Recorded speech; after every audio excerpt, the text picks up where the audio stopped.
ಸಾಧಾರಣವಾಗಿ ಕಂಪ್ಲೇಂಟ್ ಮಾಡೋದು ಈ ವೆಜೈನಲ್ ಡ್ರೈನೆಸ್ ಜಾಸ್ತಿ ಇರುತ್ತೆ. ಅವ್ರಿಗೇನೋ ಒಂಥರ ಅನ್ಕಂಫರ್ಟಬಲ್ ಫೀಲಿಂಗು. ಅದ್ರ ಜೊತೆಗೆ ಈ ಯೂರಿನರಿ ಸಿಂಪ್ಟಮ್ಸ್ ಅಂತ ಹೇಳ್ತೀವಿ.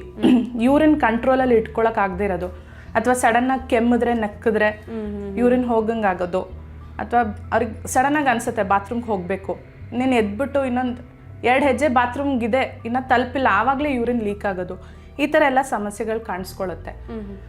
ಆಮೇಲೆ ಮೆನೋಪಾಸ್ ಆಗಿ ತುಂಬ ವರ್ಷ ಆಗಿದೆ ಅಂದರೆ ಬಿಕಾಸ್ ದಟ್ ಆ ಈಸ್ಟ್ರೋಜನ್ ಪ್ರೊಜೆಸ್ಟ್ರಾನ್ ಹಾರ್ಮೋನ್ಗಳು ಇಲ್ಲದೆ ಇರೋದ್ರಿಂದ ನಮ್ಮ ಪೆಲ್ವಿಕ್ ಆರ್ಗನ್ಸ್ ಕೂಡ ಲೂಸ್ ಆಗೋದು, ಗರ್ಭಕೋಶ ಕೆಳಗಡೆ ಜಾರ್ಕೊಳ್ಳೋದು, ಈ ಎಲ್ಲ ಲಕ್ಷಣಗಳು ಕಾಣಿಸ್ಕೊಳ್ಳುತ್ತೆ. ಕೆಲವ್ರಿಗೆ ಸಡನ್ ಆಗಿ ಮೆನೋಪಾಸ್ ಆಗುತ್ತೆ, ಅವ್ರಿಗೆ ಕರೆಕ್ಟ್ ಆಗಿ ಪೀರಿಯಡ್ಸ್ ಬರ್ತಾ ಇರುತ್ತೆ, ಬಟ್ ಸಡನ್ ಆಗಿ ಒಂದ್ ದಿನ ಅಥವಾ 1 ತಿಂಗಳು ಅವ್ರಿಗೆ ಪೀರಿಯಡ್ಸ್ ಆಗಿಲ್ಲ, next few months they don't get periods. ಅಂಥವ್ರಲ್ಲಿ ಈ ಮೆನೋಪಾಸಲ್ ಸಿಂಪ್ಟಮ್ಸ್ ಜಾಸ್ತಿ ಕಾಣಿಸ್ಕೊಳ್ಳುತ್ತೆ because sudden drop of hormones ಇಂದ. ಕೆಲವ್ರಿಗೆ ಇಟ್ಸ್ ಅ ಟ್ರಾನ್ಸಿಯಂಟ್ ಚೇಂಜ್, ತುಂಬಾ ನಿಧಾನವಾಗಿ ಆಗುತ್ತೆ. ಈ ಪೆರಿಮೆನೋಪಾಸ್ ಅಂತ ಹೇಳ್ತೀವಿ ನಾವು.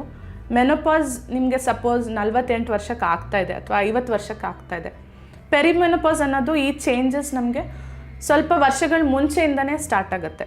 ಸಾಧಾರಣವಾಗಿ 42, 43 ಇದು ಏನಕ್ಕಾಗತ್ತೆ, ಓವೇರಿಯನ್ ಫಂಕ್ಷನ್ ನಿಧಾನಕ್ಕೆ ಕಮ್ಮಿ ಆಗ್ತಾ ಬರುತ್ತೆ.